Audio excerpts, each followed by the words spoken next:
أعوذ بالله من الشيطان الرجيم. بسم الله الرحمن الرحيم.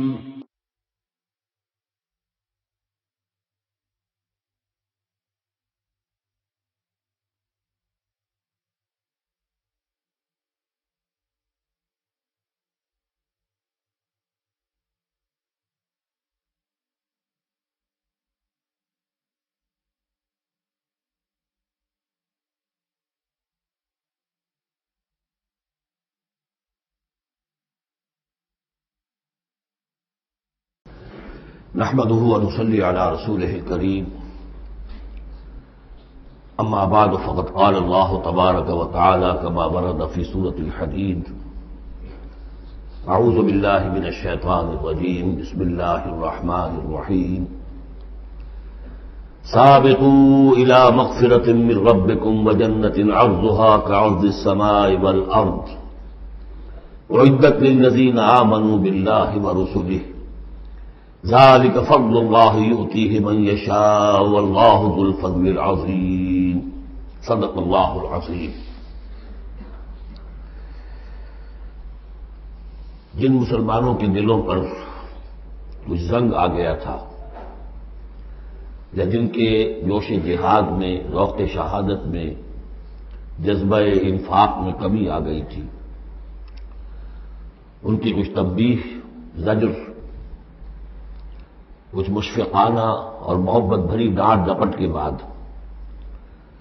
انہیں ادھر متوجہ کیا گیا کہ شیطان لعین تمہیں تاخیر اور تعویض کے چکر میں ڈالے گا. ابھی یہ اور کر لو، ابھی وہ اور کر لو، ابھی ان ذمہ داریوں سے عہدہ برا ہو لو، پھر اپنے آپ کو ہمہ وقت پر اللہ کے دین کے لیے لگا دینا. اور یہ شیطان کا سب سے بڑا دھوکہ ہے.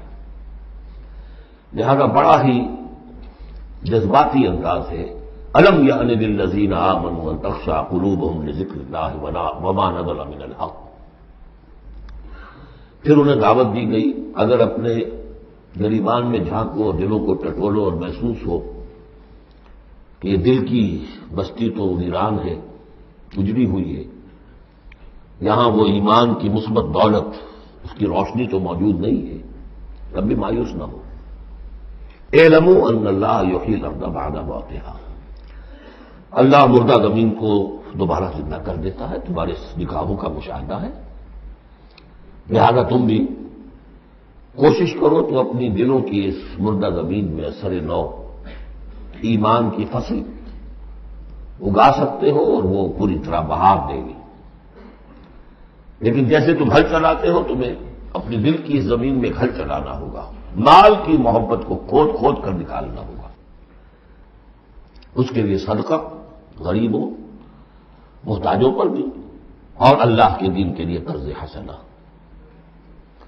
اب اس میں جو سب سے بڑی رکاوٹ ہے حیات دنیاوی، اس کی حقیقت کھول دی.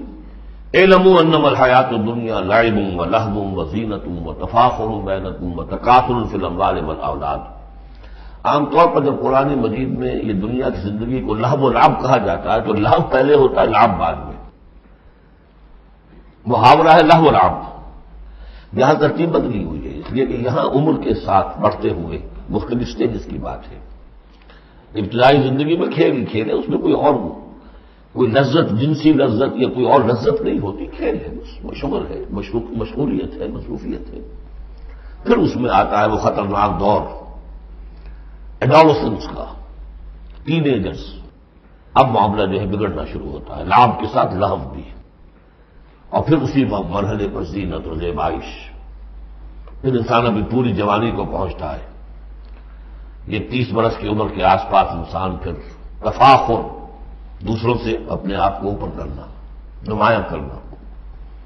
اس کے بعد ذرا عمر ڈھلنے لگتی ہے تو آدمی بڑا ہی حقیقت پسند ہو جاتا ہے، واقعیت پسند، ریئلسٹک. اب یہ کہ مال اور دولت اور اولاد یہ ختم نہیں ہوتی یہاں تک کہ انسان قبر میں جا کر اس کو اتار دیا جائے. یہ بات جو ہے آخری پارے کی صورت میں آئے گی: الہاکم التکاثر حتی زرتم المقابر. یہ جو آخری سٹیج ہے تکاثر فی الاموال والاولاد، یہ پھر پیچھا نہیں چھوڑتی. چاہے کسی کے پاس اتنی دولت ہو کہ 5 نسلیں 6 نسلیں پیٹ بھر کر کھا سکتی ہیں، پھر بھی حوث حل من مزید، حل من مزید، مزید کے لیے. چاہے پاؤں جو ہے ظاہری طور پر بھی نظر آ رہا ہے کہ قبر کے اندر لٹکا کے بیٹھا ہوا ہے بڈھا یہ، لیکن مال کی حوث، دولت کی حوث یہ کبھی ختم نہیں ہوتی. الہاکم التکاثر حتی زرتم المقابر. اب یہ سارے حقائق واضح کرنے کے بعد اب پکارا جا رہا ہے سابقوا الی مغفرۃ من ربکم. مسابقت کرو ایک دوسرے سے، آگے نکلو، بھاگو، دوڑو. جیسے تم دنیا میں مسابقت کر رہے ہو، اس کے ہاں یہ آ گیا میرے ہاں کیوں نہ ہو، اس کے ہاں اتنا بڑا ٹی وی آ گیا میرے ہاں کیوں نہ ہو، میرے بچے کیا کریں گے، جائیں گے وہاں دیکھیں گے، اور میں تو انفیورٹی کمپلیکس پیدا ہو جائے گا، فلاں ہو جائے گا، یہ ہو جائے گا. کہ تم مسابقت کر رہے ہو دنیا میں، ہے جستجو کی خوب سے خوب تر کہاں. تو یہ مسابقت تمہیں دنیا میں نہیں دین میں کرو، جنت کے حصول کے لیے کرو. سابقوا الی مغفرۃ من ربکم. ایک دوسرے سے آگے نکلو، مسابقت کرو، دوڑ لگاؤ. کس چیز کی طرف؟ اپنے رب کی مغفرت کے حصول کے لیے اور اس جنت کے حصول کے لیے. ارضھا کعرض السماء والارض، جس کا پھیلاؤ ہوگا جو آسمان اور زمین کا ہے. بعض جگہ پر سماوات بھی آیا ہے. میرا گمان یہ ہے واللہ عالم کہ جو پہلی جنت بنے گی نزل جس کو کہا گیا وہ تو اسی زمین پر ہوگی. لیکن پھر اب مراتب کے اعتبار سے جیسے کہا گیا کافروں کے لیے آسمان کے دروازے نہیں کھولے جائیں گے، لیکن اہل ایمان کے لیے یہ دروازے کھلیں گے. یہ جو ارب گیلیکسیز ہیں اور ہر گیلیکسیز میں کتنے سولر سسٹم ہوں گے اور کتنے سولر سسٹم میں کتنی زمینیں ہوں گی، اتنی ایسی زمین بھی تو ہوگی نا جیسی بالکل ہماری زمین ہے، ہر سولر سسٹم میں ہوگی. سورج سے اتنے ہی فاصلے پر، اپنے سورج سے اتنے ہی فاصلے پر جتنے فاصلے پر کہ ہماری زمین ہے. یہ ساری جو اللہ نے تیار کر رکھی کس کے لیے؟ یہ ہے کہ جو اہل جنت کے لیے وہاں جانے کے لیے ہمیں کوئی راکٹس کی ضرورت نہیں ہوگی، اللہ تعالیٰ لے کر جائے گا. جیسے کہ جبرائیل آتے ہیں 7ویں آسمان سے زمین پر آتے ہیں. محمد رسول اللہ ایک مرتبہ زمین سے 7ویں آسمان پر ہوا ہے. ہم بھی جائیں گے انشاءاللہ، جو بھی ہم میں سے خوش نصیب ہوگا. کون کون سی جنت کا پھیلاؤ ہے پورے آسمانوں اور زمین کے برابر. وَعِدَّتْ لِلَّذِينَ آمَنُوا بِاللَّهِ وَرُسُلِهِ، وہ تیار کی گئی ہے، سواری گئی ہے، فرنش کی گئی ہے. اعداد کہتے کسی چیز کے لیے کسی چیز کو تیار کرنا. استعداد اسی سے بنا ہے. فلاں میں بڑی استعداد ہے. اعداد باب افعال ہے. تیار کی گئی ہے، سواری گئی ہے، فرنش کی گئی ہے، ڈیکوریٹ کی گئی ہے. وَعِدَّتْ لِلَّذِينَ آمَنُوا بِاللَّهِ وَرُسُلِهِ، ان کے لیے جو ایمان لائے اللہ پر اور اس کے رسولوں پر. اور ذَلِكَ فَضْلُ اللَّهِ يُؤْتِيهِ مَن يَشَاءُ، یہ اللہ کا فضل ہوگا، جس کو بھی چاہے گا دے گا. وَاللَّهُ ذُو الْفَضْلِ الْعَظِيمِ، اللہ بڑے فضل والا ہے. اب ایک اور رکاوٹ جو ہوتی ہے اس راستے پر چلنے میں، راستہ یہ کیا ہے، اس کی ہدف آگے آ جائے گا. جہاد اور قتال اور انفاق کس کام کے لیے ہے، یہ اس سورہ مبارکہ کے کلائمیکس ہوگا جو آگے آئے گا. لیکن ایک اور رکاوٹ جو آتی ہے، یہ تکلیف آ جائے گی، یہ مصیبت آ جائے گی، یہ مسئلہ پیدا ہو جائے گا، یہ مشکل ہو جائے گی.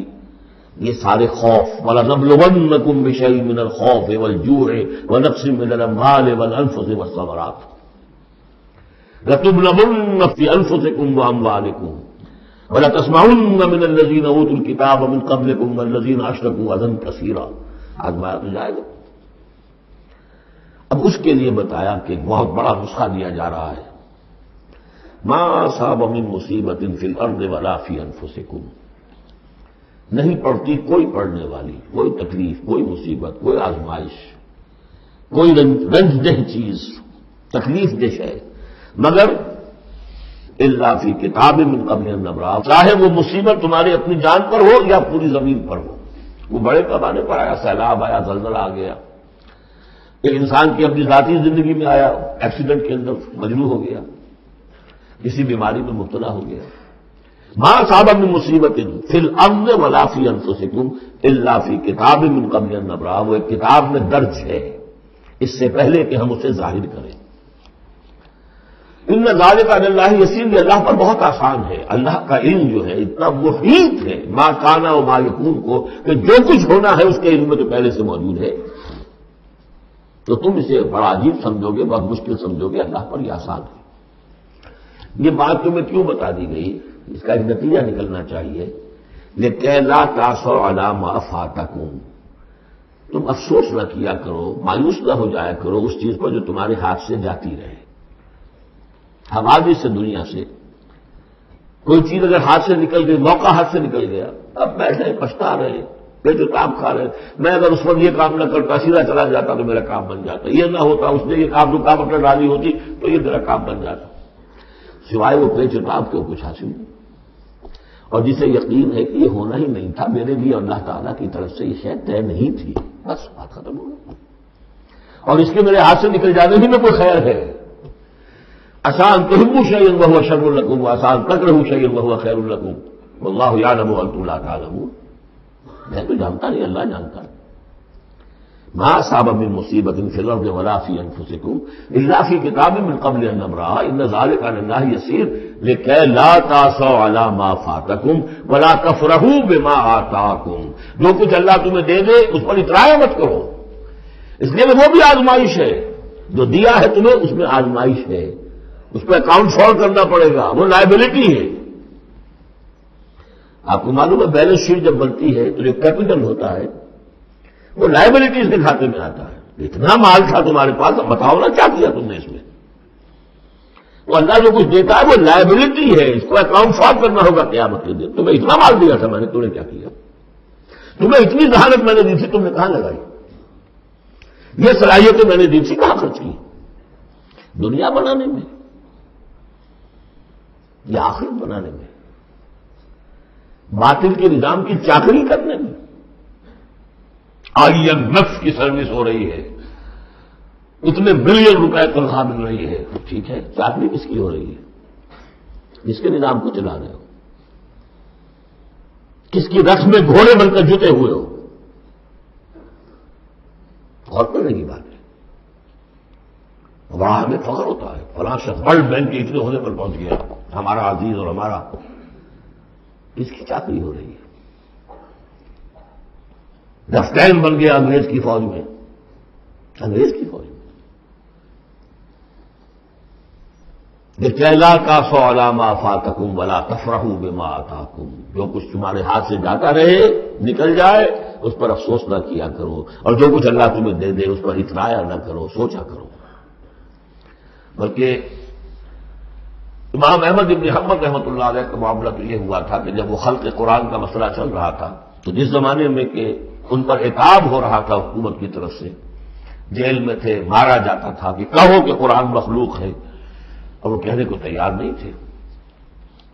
کہتے ہیں ایسی ایسی ماریں پڑی ہیں کہ ہاتھی کو بھی وہ مار پڑے تو وہ بلبلا اٹھے، کبھی آنکھوں میں آنسو نہیں آئے۔ اس کے بعد حکومت بدل گئی، اب جو نیا خلیفہ ہے اس کی رائے کچھ اور ہے، وہ خلق قرآن کا مسئلہ دفن ہو چکا۔ اب جو خلیفہ ہے اس کا ایلچی آیا ہے اشرفیوں کی کچھ تھیلیاں لے کر کے، اس بادشاہ نے، خلیفہ نے آپ کے لیے بھیجی ہے۔ اب رو پڑے امام احمد بن حنبل، اے اللہ میں اس آزمائش کے قابل نہیں ہوں۔ یہ آزمائش بڑی سخت ہے۔ خطاب دے دے کر انگریزوں نے جو غداریاں کروائیں، پھر خطاب ملتے تھے نا، آنریری مجسٹریٹ بنتے تھے، نہیں کرتے کیا تھے وہ؟ اس قوم کے اندر انگریز کی اس حکومت کو چلانے اور اس کے پاؤں مضبوط کرنے اور جمانے کی جدوجہد۔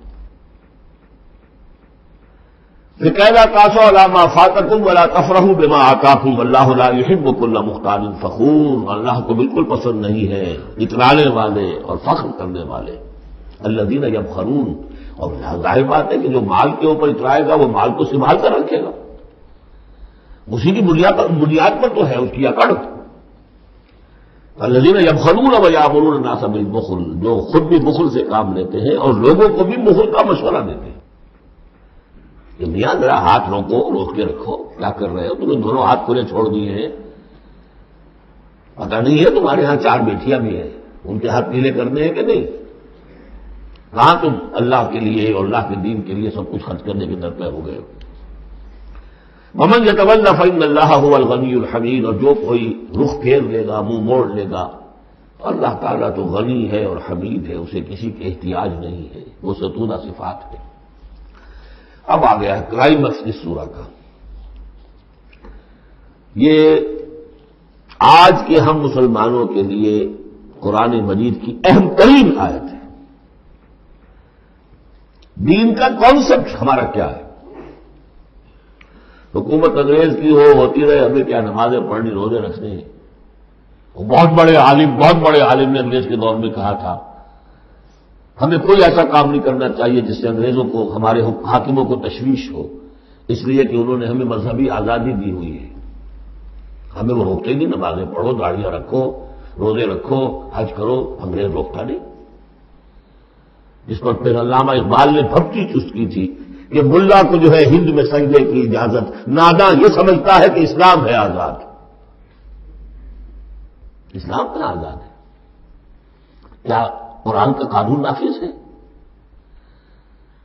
وہاں تو قانون فوجداری ہند ہے، ضابطہ دیوانی ہے ہند، ضابطہ دیوانی ہے، ضابطہ فوجداری کس کا؟ انگریز کا. کس کا قانون؟ اصل میں دین کا جو تصور تھا وہ ہمارا بگڑتا تنگ ہوتا سکڑتا پرورٹ ہوتا ہوا یہاں تک آ گیا ہے کہ چند ریچولز ہیں، چند رسومات ہیں، بس وہ دین ہے. باقی جو ہو سو ہو.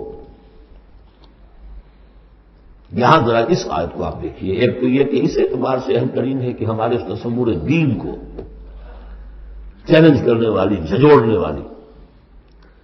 دوسرے یہ کہ واقعہ یہ ہے کہ میں سمجھتا ہوں کہ پوری انسانی تاریخ میں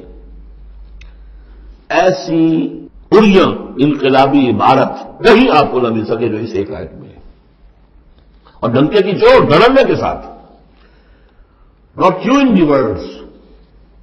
میں کھل کر بات کی، غور کیجیے کہ سب سمجھیے. لقد ارسلنا رسلنا بالبینات، ہم نے بھیجا اپنے رسولوں کو واضح نشانیوں کے ساتھ. وَأَنزَلْنَا مَعَهُمُ الْكِتَابَ وَالْمِيزَانَ، اور ہم نے ان کے ساتھ کتاب اتاری، میزان اتاری.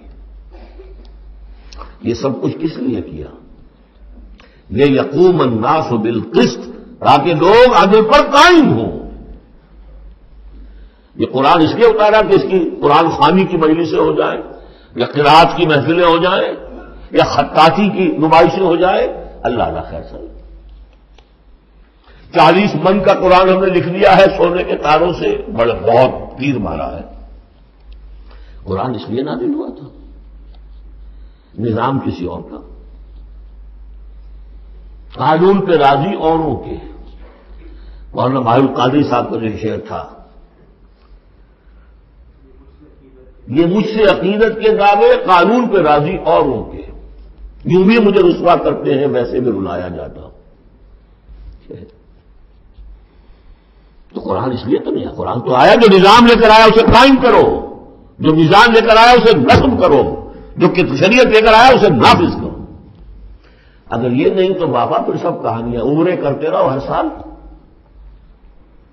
باقی سارا دھندا، سودی کاروبار، لین دین جو ہے، بلڈنگیں بناؤ، ایش کرو، ہاں عمرہ کراؤ. گنگا نہا آیا جیسے ہندو پاک ہو گیا، ایسے عمرہ جو ہے کرائے پاک صاف ہو گیا. یہ ہے آپ کا دین، آج کا دین. غور کر لیجیے اس کو. نظام عدل و قسط. پھر ذرا نوٹ کیجیے، اب تو چونکہ ہم ترجمہ قرآن کرتے ہوئے کہاں تک آخری تک پہنچ گئے. آل عمران میں فرمایا اللہ کیا ہے؟ قائما بالقسط. سورہ نساء میں فرمایا مسلمانوں تمہیں کس لیے ہم نے اٹھایا ہے؟ یا ایھا الذین آمنوا کونوا قوامین بالقسط شہداء للہ. عدل و انصاف کو قائم کرنے والے بن کر کھڑے ہو. سورہ مائدہ میں فرمایا یا ایھا الذین آمنوا کونوا قوامین للہ شہداء بالقسط. پھر سورہ شورا تو ابھی پڑھی ہم نے، زیادہ دور نہیں ہوئی. حضور سے کہا گیا کہ کہہ دو وَأُمِرْتُ لِأَعْدِلَ بَيْنَكُمْ، مجھے حکم ہوا ہے تمہارے مابین عدل قائم کروں. میں صرف واضح کہنے نہیں آیا. اللہ الذی انزل الکتاب بالحق والمیزان، یہ بھی آیت سورہ شورا میں ہم پڑھ چکے ہیں. وہی کتاب اور میزان کا لفظ یہاں بھی آ گیا ہے. لقد ارسلنا رسلنا بالبینات وانزلنا معهم الکتاب والمیزان لیقوم الناس بالقسط. یہ عدل جو قرآن لے کر آیا یہ نظام عدل ہے، عدل و قسط ہے، اسے نافذ کرو. پھر وہ ہم پڑھ چکے سورہ مائدہ میں، وَلِي أَهْلِ الْكِتَابِ لَسْتُمْ عَلَىٰ شَيْءٍ حَتَّىٰ تُقِيمُوا التَّوْرَاةَ وَالْإِنجِيلَ وَمَا أُنزِلَ إِلَيْكُم مِّن رَّبِّكُمْ، کہہ دیجئے نبی سے، اے کتاب والوں تمہاری کوئی حیثیت نہیں ہے جب تک کہ تم قائم نہیں کرتے تورات کو اور انجیل کو، اور جو کچھ تمہارے اوپر نازل کیا گیا تمہارے رب کی طرف سے۔ یاد ہوگا کہ میں نے کہا تھا یہاں لفظ قرآن رکھ کر دیکھیے، وَلِي أَهْلِ الْقُرْآنِ لَسْتُمْ عَلَىٰ شَيْءٍ حَتَّىٰ تُقِيمُوا الْقُرْآنَ وَمَا أُنزِلَ إِلَيْكُم مِّن رَّبِّكُمْ، اے قرآن والوں تمہاری کوئی حیثیت نہیں ہے، You have no face to talk to us، ہم سے دعائیں مانگ رہے ہو، ہم تمہاری دعائیں تمہارے منہ پر دے کر مارتے ہیں۔ تم نے وہ قرآن نافذ کیا یا اس کی تلاوت کی؟ تراویح میں سن لیا پورے رمضان میں ایک قرآن تو بڑا تیر مار دیا، کیا اس کا ایک حرف نہ سمجھاؤ؟ لقد ارسلنا رسلنا بالبينات وانزلنا معهم الكتاب والميزان ليقوم الناس بالقسط، اور عدل کے راستے میں تو رکاوٹ ڈالیں گے وہ لوگ کہ جو ایکسپلائٹ کر رہے ہیں۔ جاگیردار کا بھی چاہے گا کہ جاگیریں ختم ہو جائیں، وہ تو ٹیکس دینے کو تیار نہیں، آپ کہتے ہیں جاگیرداری ختم ہو جائے۔ ہاں کوئی ہو سکتا ہے ایسا بھی جاگیردار شریف النفس، کوئی سرمایہ دار ایسا ہو سکتا ہے شریف النفس، لیکن شاذ ہوگا، وہ کوئی ہوگا، اکثر و بیشتر تو نہیں ہوگی۔ ابو بکر بھی ایمان لے آئے تھے، اونچے طبقے سے تھے، عثمان بھی ایمان لے آئے تھے، اونچے طبقے سے تھے، اکثر و بیشتر تو نہیں۔ اکثر و بیشتر کو رجسٹ کریں گے، اسٹیٹس کو چاہیں گے، وہ چاہیں گے نظام کے اندر کوئی تبدیلی نہ آئے، ہمارے اس کے ساتھ مفادات وابستہ ہیں، ہمارے انٹرسٹ ہیں، ویسٹڈ انٹرسٹ، ہمیں ان سے پرویلیجز ملی ہوئی ہے اس نظام سے، نظام بدلے گا تو ہم گئے۔ ایسے لوگوں کی سرکوبی کے لیے ہم نے لوہا بھی اتارا ہے۔ وَأَنزَلْنَا الْحَدِيدَ فِيهِ بَأْسٌ شَدِيدٌ، ہم نے لوہا بھی اتارا ہے۔ یہی ایک ہی آیت چل رہی ہے، دوسری آیت نہیں ہے یہ۔ اس لیے میں نے کہا تھا کہ اڑیاں ترین یہ عبارت ہے کہ انقلاب کے لیے کچھ سر کچلنے پڑتے ہیں، ورنہ نہیں انقلابات ہوتے، اور اس میں کوئی ریگریٹس نہیں ہے، اس میں کوئی معذرت نہیں ہے۔ جب یہ لوگ کہتے ہیں کہ وار فار پیس، اگر یہ کہتے ہیں کہ دنیا میں ہیومن رائٹس کے لیے ہم حملہ کر رہے ہیں، کیا مطلب ہے؟ تمہارا اپنا تصور ہے، عدل انسانی کا ایک تصور ہے، اس کے لیے تم طاقت بھی استعمال کر رہے ہو، لوگوں کا گھیراؤ کر رہے ہو، انہیں آئسولیٹ کر رہے ہو، سینکشنز لگا رہے ہو، کیوں؟ کہ تمہاری مرضی کے مطابق نظام انہوں نے کیوں نہیں بنایا؟ تو اہل ایمان کو اللہ نے ایک نظام دیا ہے، وہ اللہ کا دیا ہوا نظام ہے، عدل و قسط پر مبنی ہے۔ اس نظام کو قائم کرنے کے لیے وہ اگر طاقت بھی ہوگا تو استعمال کریں گے۔ ہاں طاقت نہیں ہے تو ٹھیک ہے، پڑے ہوئے اس میں یہ طاقت فراہم کرو، دعوت دو، لوگ جمع ہوں، اس کے لیے تن من دھن لگانے کا عہد کرے، ان کی تربیت ہو۔ محمد رسول اللہ کیا کر رہے تھے مکے میں 12 برس تک؟ وہ آپ نے طاقت تیار کی ہے، اس طاقت جو ہے پھر کوڑا بن گیا جب تو کوڑا دے کر مارا ہے باطل کے اوپر۔ بل نقذف بالحق علی الباطل فیدمغہ، ہم باطل کے اوپر حق کو مارتے ہیں جو اس کا بھیجا نکال دیتا ہے۔ فاذا هو زاهق، یہی ہوا۔ لیکن اس دوران میں، اس پروسیس میں اہل ایمان کو جانیں دینی پڑیں گی، تکلیفیں جھیلنی ہوگی، گھر بار چھوڑنے ہوں گے، جان و مال کے نقصانات برداشت کرنے ہوں گے۔ یہ ہے انقلابی عمل۔ وَأَنزَلْنَا الْحَدِيدَ فِيهِ بَأْسٌ شَدِيدٌ، ہم نے اتارا لوہا، اس میں بڑی جنگ کی صلاحیت ہے، ہتھیار بنتا ہے۔ وَمَنَافِعُ لِلنَّاسِ، لوگوں کے لیے کچھ اور منفعت بھی ہے۔ اصل میں تو یہ تلوار اور نیزے اور ڈھال کے لیے ہے، باقی یہ کہ چمٹا پھونکنی اور توا بھی تم نے بنا لیے، چلو کوئی بات نہیں۔ اب تو وہ چمٹا پھونکنی اور توے کا دور بھی گزر گیا۔ بھلے یعلم اللہ من ینصرہ ورسلہ بالغیب، اللہ دیکھنا چاہتا ہے کہ کون ہے اس کے وہ وفادار بندے جو اس لوہے کی طاقت کو ہاتھ میں لے کر اللہ کی اور اس کے رسولوں کی مدد کرتے ہیں غیب میں ہونے کے باوجود۔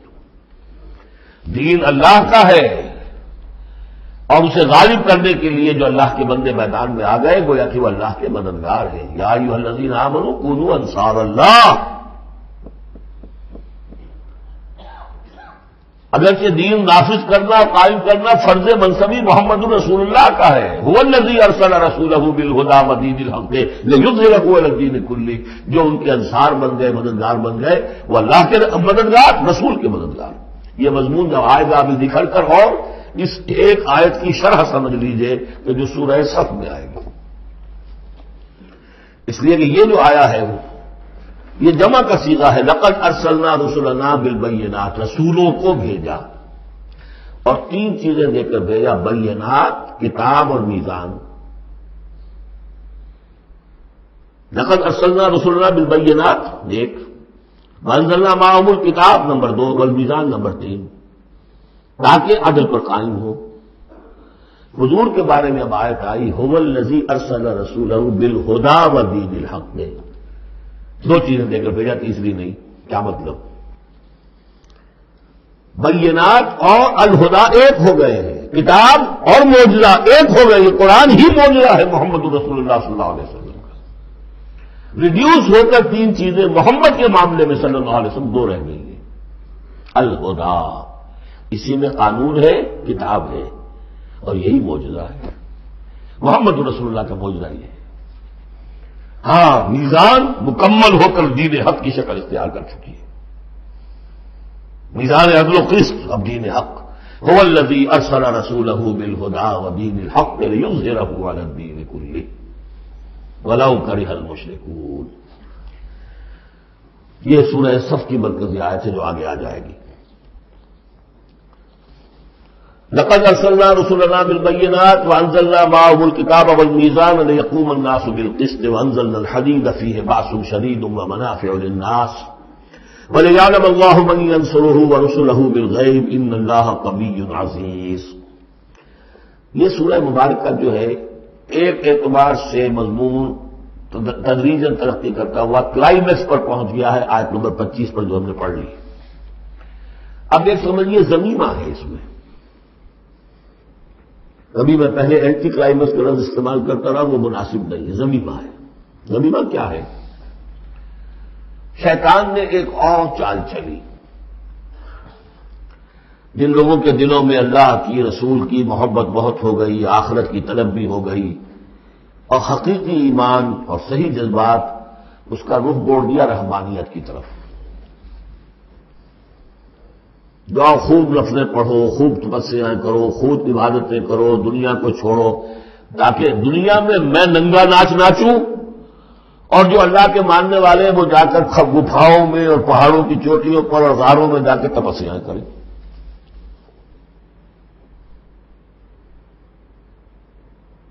اس کی نفی ہو رہی ہے. یہ راستہ نہیں ہے دین کا. اور یہ خاص طور پر ویسے یہ کہ ہندوستان میں کیوں آیا یہ مسئلہ اور کسی اور جگہ کیوں آیا، لیکن یہ کہ مونسٹسزم جو ہے، یہ خانقاہی نظام جو ہے کرسچینٹی میں ٹاپ پر پہنچا رہی ہے، اس میں کوئی شک نہیں. ہسٹری آف کرسچین مونسٹسزم کی پوری پوری کتابیں ذخیر لکھی ہوئی. اس کی ایک مثال دے رہے ہیں کہ یہ غلطی ہوئی ہے. مسلمان میں ایمان باللہ، ایمان بالآخرہ پیدا ہو تو وہ دنیا کی مجدھار میں رہ کر نظام کو صحیح کرے. نظام کو ٹھیک کرتے ہوئے بھوک بھی آئے گی، برداشت کرے. مجرد روزے رکھ رکھ کے جو کچھ کرنا ہے تمہیں، وہ تم جہاد میں بھوک جھیلو، وہ پروڈکٹیو ہوگی. اس سے باطل اور ناانصافی کا خاتمہ ہوگا.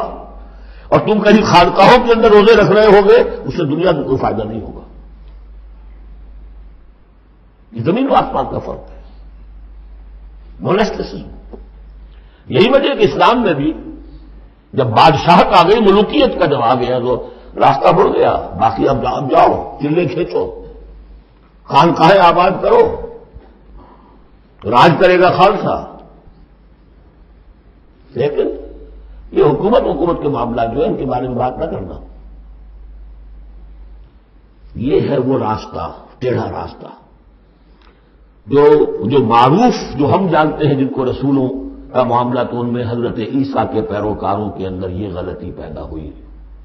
اب اس کی مثال دی جا رہی ہے کہ مسلمانوں دنیا سے بے رغبتی، دنیا کو چھوڑ کر آخرت کو اختیار کرنا یہ تو ہے دین کا جوہر، لیکن اس کا یہ مطلب نہیں کہ ترک دنیا ہو جائے، رہبانیت ہو جائے، تم تمدن کو اور تہذیب کو چھوڑ کر تم کہیں جنگلوں میں نکل جاؤ، من باس لے لو، تم وہاں پر جا کر جو ہے وہ خانقاہیں بنا لو. یہ نہیں، دنیا کی مجدھار میں رہو اور جہاد فی سبیل اللہ کے ذریعے سے حق کا بول بالا کرو، ناانصافی کا خاتمہ کرو، عدل کو قائم کرو، جس کا جو حق ہے اس کو ملنا چاہیے. جیسا کہ حضرت ابوبکر نے فرمایا تھا جو پہلی بیعت ہوئی ہے، بیعت خلافت، کہ لوگوں تم میں سے جو ضعیف ہے وہ میرے نزدیک کبھی ہوگا جب تک کہ اسے اس کا حق دلوا نہ دوں، اور جو کبھی ہے وہ میرے نزدیک کمزور ہوگا، ضعیف ہوگا جب تک کہ اس سے حق وصول نہ کروں.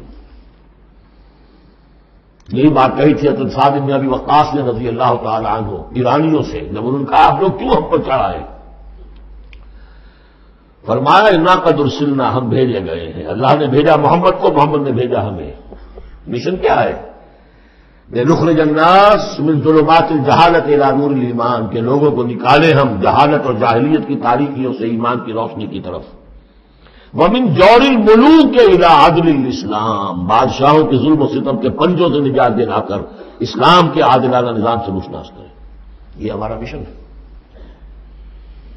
لہٰذا دیکھیے اس بات کو واضح کرنے کے لیے تمہید شروع ہوئی وَلَقَدْ أَرْسَلْنَا نُوحًا وَإِبْرَاهِيمَ، ہم نے ہی بھیجا تھا نوح کو بھی اور ابراہیم کو بھی. وَجَعَلْنَا فِي ذُرِّيَّتِهِمَا النُّبُوَّةَ وَالْكِتَابَ، اور ہم نے ان دونوں کی نسل میں رکھ دی نبوت اور کتاب.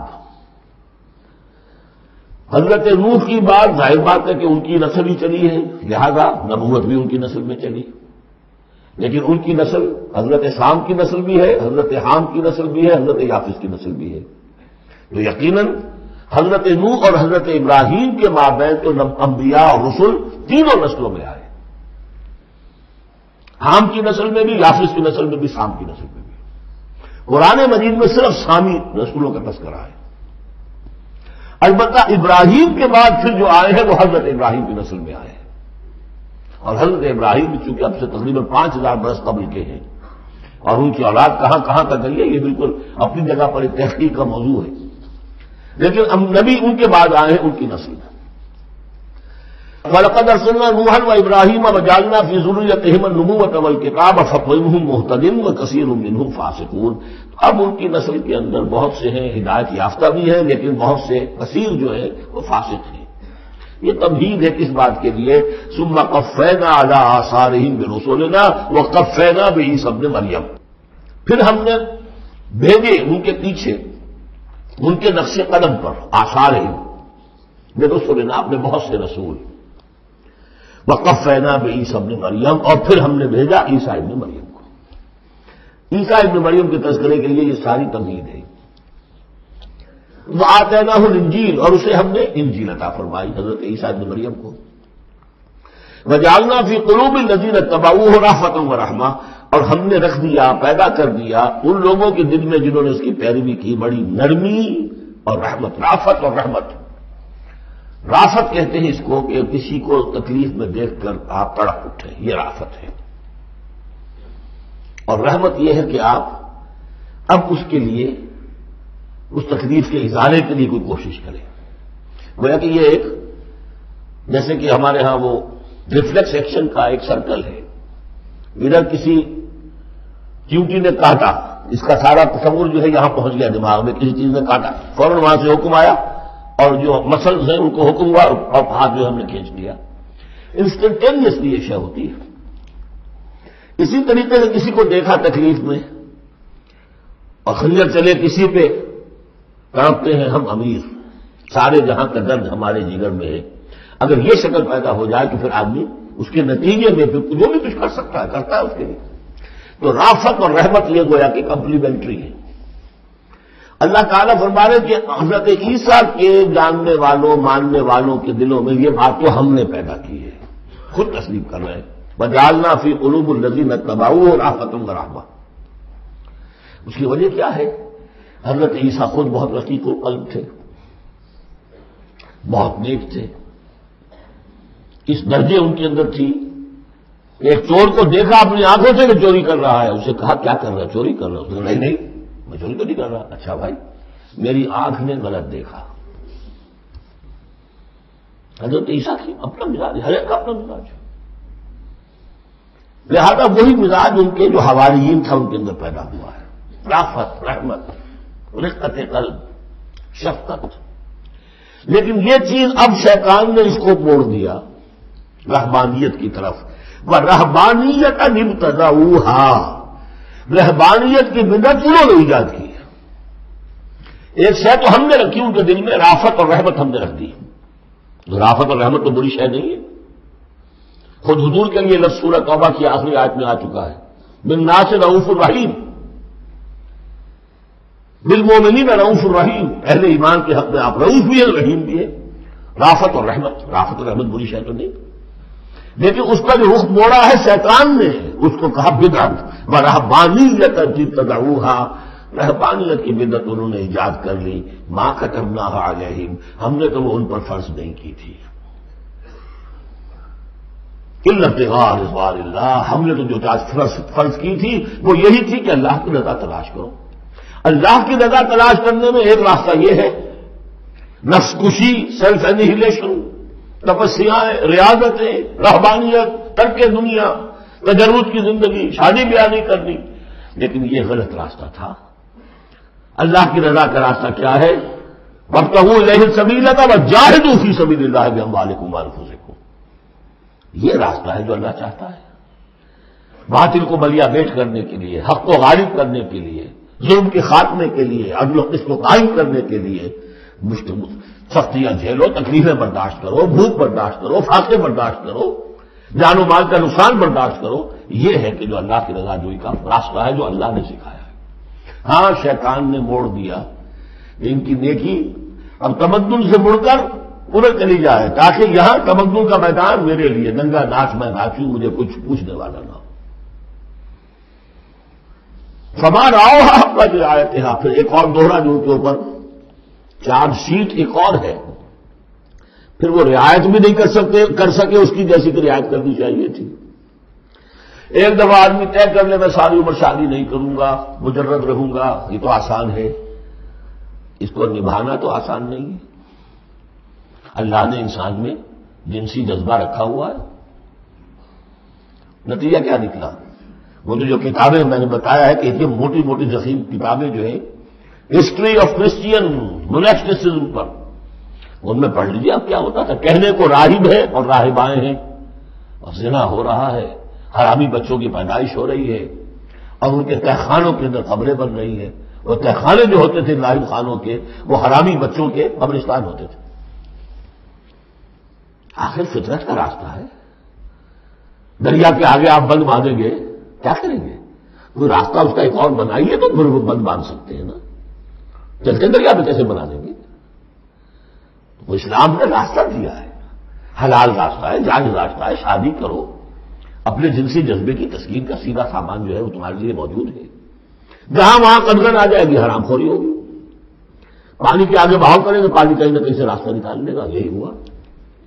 اور کون بچا ہوا؟ تو شاذ کوئی ہوگا، اس لیے کہ خود وہ کہتے ہیں، انہی کا ایک آدمی ہے، شاہدہ شاہد من اہلہا، جب فرائڈ جو ہے انہی کا آدمی وہ کہتا ہے کہ یہ سب سے زیادہ پوٹنٹ ہے موٹیو انسان کا، the most potent motive in human beings is sex.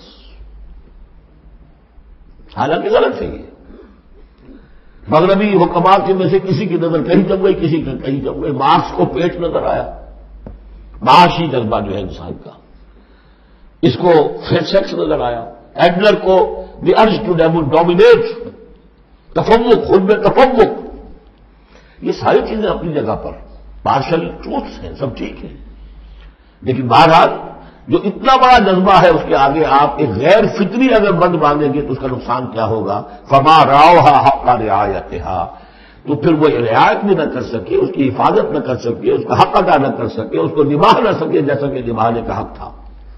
فآتینا الذین آمنوا منہم اجرہم، تو ان میں سے جو لوگ ایمان لے آئے، یعنی یہ کہ جو بھی مسلمان ہو گئے، یہ بھی مانی ہے، یا اپنے اپنے زمانے میں حضور صلی اللہ علیہ وسلم سے کی بعثت سے پہلے جو لوگ بھی تھے صاحب ایمان، ان میں ان کے لیے ان کا اجر ہے، وَكَثِيرٌ مِّنْهُمْ فَاسِقُونَ، لیکن ان کی بھی اب اکثریت جو ہے فاسقوں پر مشتمل ہے۔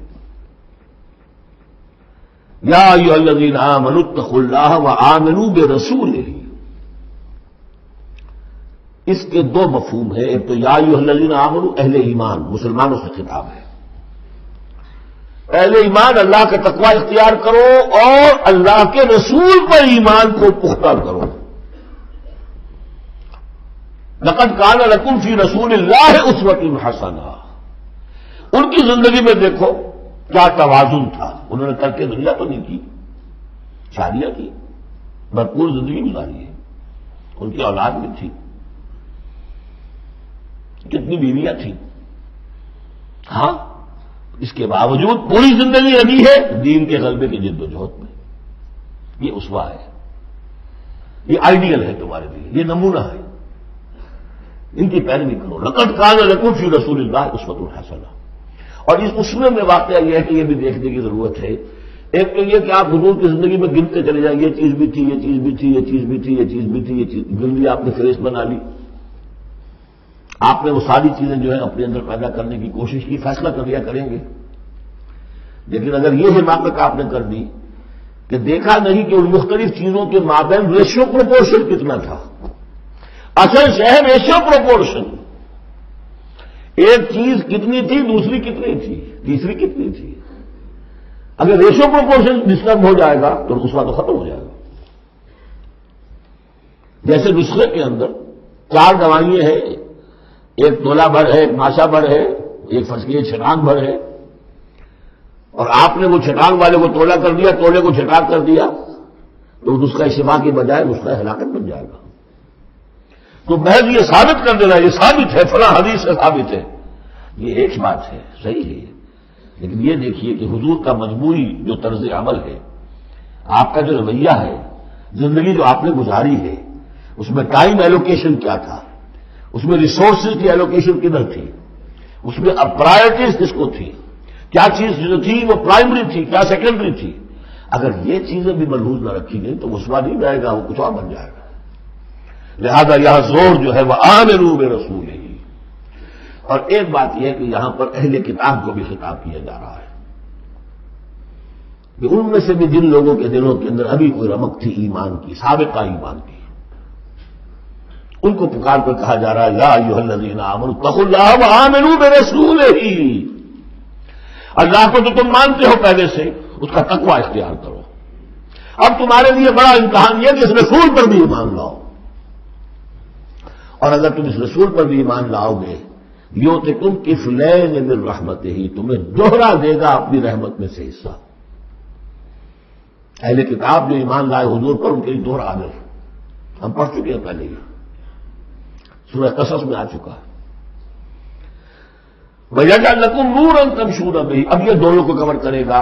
اگر تم نے رسول پر ایمان پختہ رکھا، اسی لیے جو میں زور دیتا ہوں کہ منہج انقلاب نبوی تلاش کیجیے آپ، حضور نے کیسے انقلاب برپا کیا، محض اقامت دین کی جد و جہد کے لیے تن من دھن لگا دینا، یہ پہلا قدم ہے۔ اللہ مجھے اور آپ کو توفیق دے کر اس کا فیصلہ کریں، پھر مرحلہ آئے گا کس طریقے پر کریں۔ وہ منہج اگر انقلاب نبوی کا نہیں ہے، خلاف پیمبر کسے راہ گزید، ہرگز بمنزل نہ خواہد رسید، اگر پیغمبر کے راستے سے ہٹ کر کوئی راستہ اختیار کیا کبھی منزل تک نہیں پہنچ سکو گے۔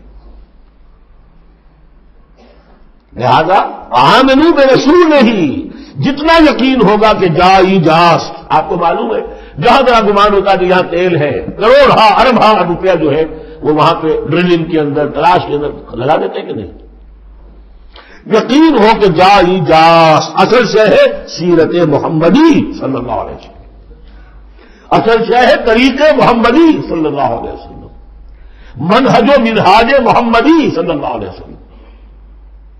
لِكُلٍّ جَعَلْنَا مِنْكُمْ شِرْعَةً وَمِنْهَاجًا، ہم نے تم میں سے سب کے لیے علیحدہ علیحدہ شریعتیں، علیحدہ علیحدہ منہاج بنائے ہیں۔ منہاج محمدی کیا ہے، اس کو تلاش کرو اور اس کو اختیار کرو۔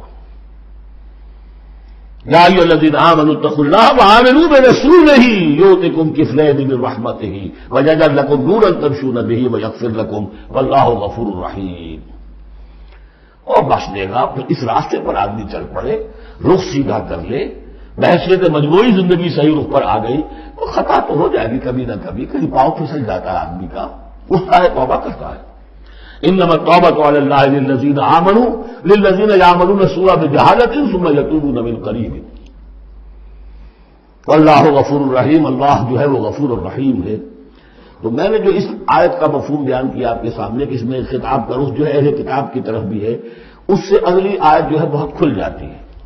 لئلا یعلم اہل الکتاب الا یقدرون علی شیء من فضل اللہ. جن کے سامنے یہ پہلو نہیں آیا اس آیت میں، انہیں یہاں کہنا پڑا کہ یہاں اللہ میں لا زائد ہے، مراد لکے لا یعلم. اگر تو وہ آیت صرف مسلمانوں سے خطاب کر رہی ہے تو انہوں نے ترجمہ کیا تاکہ اہل کتاب کو اچھی طرح معلوم ہو جائے کہ اب انہیں کوئی قدرت حاصل نہیں ہے اللہ کے فضل پر، کوئی حصہ حاصل نہیں کر سکتے اللہ کے فضل میں سے. میں نے جو دوسرا رخ بیان کیا ہے اس سے سمجھیے تاکہ نہ سمجھے اہل کتاب کہ اب ان کے لیے اللہ کے فضل کے حصول کا کوئی راستہ نہیں رہا. راستہ ہے، ہم بھی ہے، کھلا ہے. آؤ محمد کے قدموں میں آؤ، آؤ قرآن کی طرف آؤ. جیسے سورہ بنی اسرائیل میں ہم نے کہا تھا عسیٰ ربکم ان یرحمکم وان عدتم عدلا وجعلنا جہنم للکافرین حصیرا. اب بھی تمہارا رب تم پر رحمت کرنے کے لیے تیار ہے. تم تھے لاڈلے تھے، اس میں کوئی شک نہیں. اب تم راجہ درگاہ ہو گئے ہو اپنے طرز عمل کی وجہ سے، اپنے کردار کی وجہ سے، لیکن اب بھی تمہارا رب تم پر رحمت فرمانے کے لیے آمادہ ہے. عسیٰ ربکم ان یرحمکم وان عدتم عدلا. اور اگلی آیت کیا ہے؟ ان ھذا القرآن یہدی للتی ہی اقوم. رحمت خداوندی کا شاہدرہ اب یہ قرآن ہے، یہاں سے داخل ہو. یہاں بھی وہی فرمایا جا رہا ہے اب بھی فضل کا راستہ کھلا ہے تمہارے لیے. اللہ کا فضل جو ہے ابھی کھلا ہے. آؤ اللہ یعلم اہل الکتاب، تاکہ نہ یہ سمجھے اہل کتاب اللہ یقدرون علی شیء من فضل اللہ کہ اب تو فضل اللہ کے فضل میں سے ان کے لیے کچھ بھی حاصل کرنا ممکن نہیں. وان الفضل بید اللہ یؤتیہ من یشاء. فضل اللہ کے ہاتھ میں ہے، وہ جس کو چاہتا ہے دیتا ہے. واللہ ذو الفضل العظیم، اور اللہ بہت بڑے فضل والا ہے. سورۃ المجادلہ. یہاں پہ ایک نوٹ کر لیجئے کہ ان میں مسبحات کی ترتیب اس طرح ہے. ایک مسبحات میں سے ام المسبحات سورہ حدید، پھر ایک ہے بغیر مسبح تسبیح کے، پھر ایک صورت آئے گی پھر مسبحات میں سے سورہ حشر، پھر ممتحنہ آ جائے گی بغیر تسبیح کے. پھر ان 10 صورتوں کے اندر جو اہم ترین جوڑا ہے مرکز ان کا، وہ سورہ صف اور سورہ جمعہ دونوں مسبحات سے شروع ہوں گی. پھر ایک خالی، پھر مسبحات میں سے تغابن، پھر دونوں ایک جوڑا ہے کہ جو بغیر مسبحات کے ہیں، سورہ طلاق اور سورہ تحریم. مرکز کیا ہے ان کا 10 میں سے؟ 4 ادھر 4 ادھر، درمیان میں سورہ صف، سورہ جمعہ. یہ سورہ مبارکہ جو ہے، اب اس کا اصل مضمون کیا ہے وہ پہلے سمجھ لیجئے، پھر ہم شروع کرتے ہیں. اس میں شروع میں تو ایک ضمنی طور پر سمجھیے معاشرتی معاملات میں سے آئے ہوئے قوانین میں سے خاص بات ہے جس کے لیے یہاں 4 آیتیں غالباً آئی ہیں. اس کے بعد جو سورہ حدید کا مرکزی مضمون تھا اللہ کا دیا ہوا نظام عدل و قسط قائم کرنا، اب ظاہر بات ہے کہ اس کی جد و جہد کے لیے ایک حزب اللہ درکار ہے. ایک آدمی تو یہ کام نہیں کر سکتا. ایک آدمی کر سکتا تو حضرت موسیٰ علیہ السلام پر وہ حسرت کیوں تاری ہوتی ہے جب پوری قوم نے جواب دے دیا تھا فضا بنتا و ربوں کا فقاتلا انا ہاہنا قاعدون. ایک نہیں 4 تھے وہ، حضرت موسیٰ بھی تھے، حضرت ہارون بھی تھے. رب انی لا املک الا نفسی واخی فافرق بیننا و بین القوم الفاسقین. یاد ہے یا نہیں؟ پھر 2 اور تھے، پھر ان کے یوشع ابن نون بھی تھے اور کالب بن یفنہ بھی تھے. 4 تھے، لیکن 4 سے تو نہیں ہوتا. جماعت چاہیے نظام کو بدلنے کے لیے، باطل کو کی جڑ کو اکھیڑنے کے لیے. وہ جماعت جو ہے حزب اللہ کہلاتی ہے. لیکن ظاہر بات ہے شیطان بھی بیٹھا نہیں رہے گا. It is not going to take it lying down. ٹھیک ہے آپ کو واک آؤٹ دے دے گا، جائیے جی آپ پہلا اپنا دین حق قائم کر دیجیے. شیطان اور شیطان کا لاؤ لشکر، اس کے چیلے چھاٹے، اس کے ایجنٹ، وہ ہے حزب الشیطان. اس سورہ مبارکہ میں اب حزب اللہ اور حزب الشیطان کا تقابل آئے گا. اور حزب اللہ کے کارکنوں کو کچھ ہدایات دی جا رہی ہیں کہ یہ شیطان تمہارے اندر بھی رکھنے پیدا کرنا چاہتا ہے، کس طریقے سے اس کو روکو۔ جیسے سورہ حجرات میں ہم نے دیکھا، تمسخر ایک دوسرے کا نہ کرو، ایک دوسرے کی غیبت نہ کرو، سوء ظن سے کام نہ لو، مجھے یاد ہے کسی کے نام چڑھانے والے نہ رکھ لو، وہ ساری ہدایات۔ کسی افواہ کے اوپر فوراً اقدام نہ کر لو، اگر کوئی فاسق کو خبر لے کر آئے تحقیق کرو پھر کوئی اقدام کرو۔ یہ ساری ہدایت کس لیے؟ آج دو مسلمان لڑ پڑے تو صلح کراؤ، تاکہ وہ حزب اللہ مضبوط رہے، مستحکم رہے۔ یہ نیکی کی قوت ہے، نیکی کی طاقت ہے، یہ طاقت مضبوط ہوگی تو نیکی کے لیے امکان ہوگا کہ اس کا غلبہ ہو، اور وہ قوت جو ہے نیکی کی حامل قوت، وہ اگر کمزور ہو گئی تو پھر جو باطل ہے وہ ڈنکا بجائے گا۔ یہ ہے اس سورہ مبارکہ کا مضمون۔ پہلے آگے ہے ایک معاملہ خاندانی آئلی قوانین میں۔ بسم اللہ الرحمن الرحیم، قد سمع اللہ قول التی تجادلک فی زوجہا۔ یہ زہار ایک کہلاتا ہے شریعت کی روح سے، اور عرب میں یہ رواج تھا۔ ایک تو طلاق ہوتی ہے، شوہر نے بیوی کو طلاق دی، اب طلاق کی مختلف قسمیں ہوں گی، وہاں ہم بھی پڑھ چکے ہیں کون کون سی قسمیں ہیں۔ طلاق رجعی ہے، طلاق بائن ہے، طلاق مغلظ ہے، وغیرہ وغیرہ۔ ایک اور ان کے ہاں اس کے پیرلل چیز تھی، بالکل بہت غصے میں آیا شوہر کہ تم تو میرے لیے میری ماں کی طرح ہو، بس ختم۔ اب قیامت تک وہ اس کے لیے حلال نہیں ہو سکتی،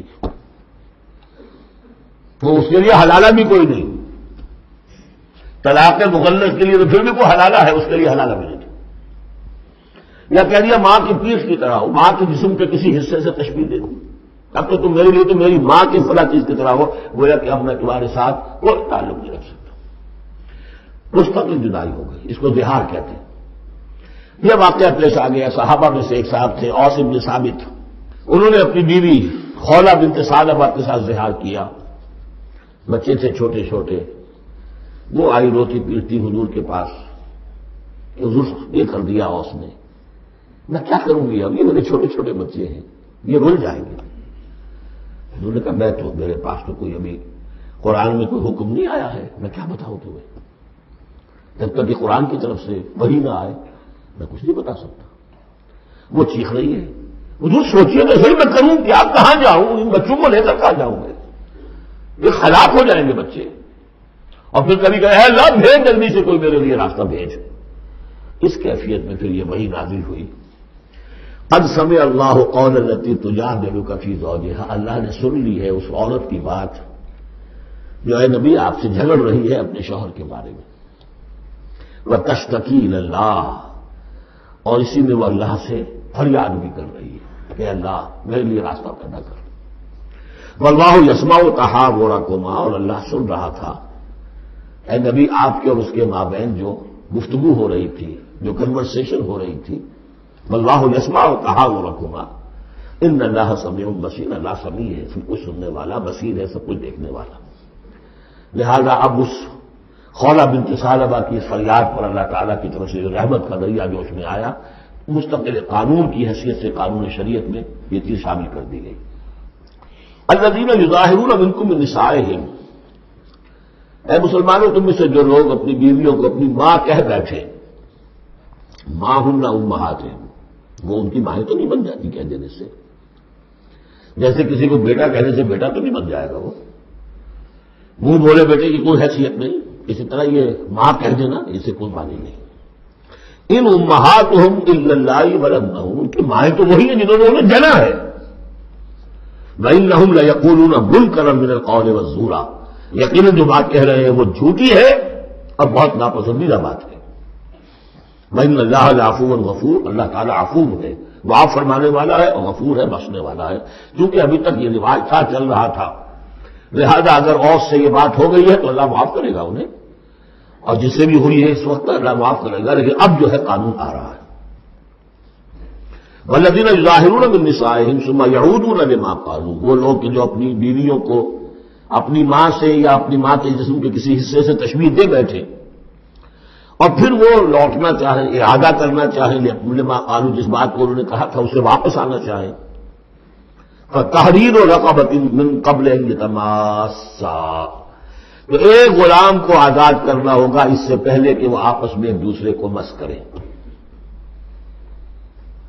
ذالکم توعدون بہ، گویا کہ کفارہ بتا دیا اللہ تعالیٰ نے، اس کا کفارہ ادا کرو اور بس بات ختم. ذالکم توعدون، یہی ہے جس کا کہ تمہیں باعث کہا جا رہا ہے، نصیحت کی جا رہی ہے، ہدایت دی جا رہی ہے. واللہ بما تعملون خبیر، اور جو کچھ تم کر رہے ہو اللہ اس سے باخبر ہے. ومن لم یجد، تو جو کوئی نہ پائے، کوئی غریب آدمی ہے جس سے کہ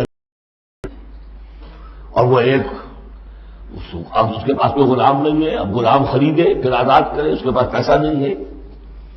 ومن لم یجد فصیام شہرین متتابعین من قبل یتماسا، جس کے پاس نہ ہو یہ اتنی مقدار، تو وہ 2 مہینوں کے روزے رکھے متواتر لگاتار، اس سے پہلے کہ وہ آپس میں ایک دوسرے کو چھوئیں. اب یہ بھی بہت سخت سزا ہے، 2 مہینے کے روزے متواتر، بیچ میں کوئی جوتے نہ. ومن لم یستطع، ایسا بھی ہو سکتا ہے کسی میں اتنی ہمت نہ ہو، کوئی اتنا ضعیف ہے، کوئی بیمار ہے، کسی کو ڈائبٹیز ہے، کچھ اور ہے، وہ روزے نہیں رکھ سکتا. ومن لم یستطع فاطعام 60 مسکینا، تو 60 مسکینوں کو کھانا کھلانا، ایک روز کی روزی جو ہے، اور وہ ہو بھی من اوسط ما تطعمون اہلیکم، وہ کھانا ہو کہ تم اپنے اہل و عیال کو کھلاتے ہو، وہ اوسط کھانا. ذالک لتؤمنوا باللہ ورسولہ، یہ اس لیے ہے تاکہ تم یقین کرو اللہ پر، اس کے رسول پر. میں کافی عرصے تک اور کافی تلاش بھی میں نے کیا اس کا مفہوم کیا ہے.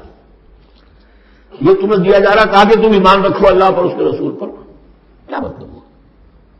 بات سمجھ میں آ گئی. واقعہ یہ کہ جب کوئی شخص کفارہ ادا کرتے ہوئے یہ سختی جھیلتا ہے اس خیال کے ساتھ کہ اللہ کا قانون ہے، تو اس کے ایمان میں اضافہ ہوتا ہے، یقین بڑھے گا، اس کو مشقت کر رہا ہے. جیسے کہ ایمان سے عمل صالح پیدا ہوتا ہے، عمل صالح سے بھی ایمان پیدا ہوتا ہے. یہی بات سورہ حجرات میں ہم دیکھ آئے تھے. یمنون علیک ان اسلموا قل لا تمنوا علی اسلامکم بل اللہ یمن علیکم ان ہداکم للایمان ان کنتم صادقین. ایمان کے راستے پر اللہ تمہیں لے آیا ہے، اسلام میں داخل ہو گئے ہو تو ایمان تک بھی پہنچ جاؤ گے، اور یہ اللہ کا بڑا احسان مانو. تو فرمایا ذالک لتؤمنوا باللہ ورسولہ، اس لیے ہے تاکہ تم ایمان پوری طرح تمہارے اندر ایمان اور راسخ ہو جائے اللہ پر، اس کے رسول پر. وتلک حدود اللہ، یہ اللہ کی حدود ہے. وللکافرین عذاب علیم، اور کافروں کے لیے بہت دردناک عذاب ہے. بارک اللہ لی ولکم فی القرآن العظیم ونفعنی وإیاکم بالآیات والذکر الحکیم.